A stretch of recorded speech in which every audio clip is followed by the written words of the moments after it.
950 tahun Nabi Nuh alaihi salam mendedikasikan hidupnya untuk mengajak manusia menyembah Allah Ta'ala.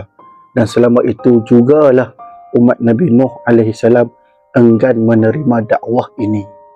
Assalamualaikum, hai, kembali lagi dalam channel Kepiah Berhabuk.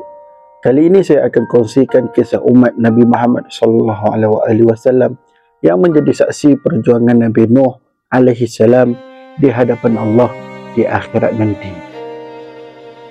Kisah ini saya nukilkan dari hadis riwayat Bukhari dari sahihnya. Baginda sallallahu alaihi wasallam menceritakan perihal Nabi Nuh.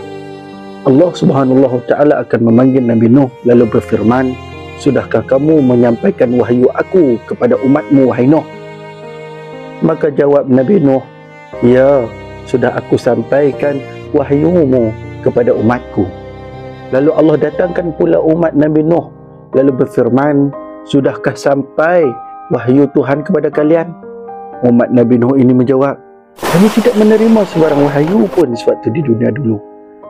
Mereka cuba berdalih mujur-mujur boleh selamat dari siksaan. Lalu Nabi Nuh ditanya oleh Allah Subhanahu Ta'ala, "Lalu siapakah yang akan menjadi saksimu bahawa kamu telah menyampaikan risalah Tuhanmu?" Maka jawab Nabi Nuh, "Muhammad dan umatnya lah yang akan menjadi saksiku."